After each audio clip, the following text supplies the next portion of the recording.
Hi everybody, I've got some good news that our club signups on Salesforce, the automation is ready to go. So I just wanted to go over that again for everybody. So the next time you have a club or a one-day group lesson, you'll click on the clubs tab. If you don't have that, you can go click the little plus sign, go to customize my tabs, scroll down to find clubs, and it won't be on this side for me, it's on this side, but you'll pull it over from this side to this side using these little arrows. So once you have that, you can click into clubs, and you can see me and Desiree already tested this out by creating her jewelry making activity. Again, this can be used for a one-day group lesson or a club. So what you're going to do back from the clubs tab is you're going to click new, and it's just going to open up a blank template. So you're just going to fill this all out. It should be really self-explanatory. There's some help text here. So you just fill all this out, and then when it's done, it will look like this one, and it's going to auto-populate this link, which is our super cool sign-up form. All you need to do once you have that is to copy this link and then plug it into the program's marketing calendar under this new column called Link to Salesforce Sign Up Form.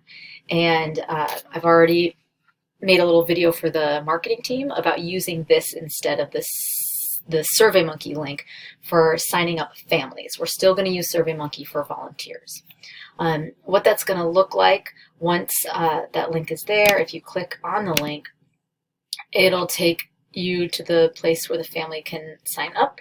So it'll have the title of the club, the dates. This is one day. We're going to have them reformat this for us. The times, the location, they're going to add a space here, and then this is the description. When they go to sign up, you can they'll enter their email, and then it's going to look in Salesforce to see which kids are associated with that email that are within the age range that you set. You can click more than one if there's more than one kid.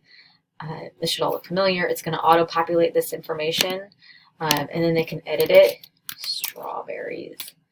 I would be so sad if I was allergic to strawberries. They can update their limitations. Maybe they're no longer using crutches. They can edit here. Next. Here's where they'll fill out the optional media consent and the required permission slip. Next, I think that's the last step. So then that contact should be in that class. We'll refresh this here. And here's the class here. So the class is automatically created, which is awesome. And then you can create your roster by taking a template. And so there's this template,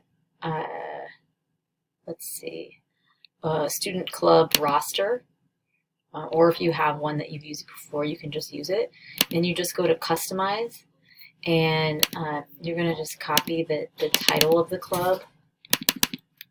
So it has to be a unique title into this field, the lesson category student notes, and it will pick up anyone that's registered for the class. So this should be easy to use, and let me know if you have any questions or if you run into any problems, and you can go ahead and use it as soon as you're ready.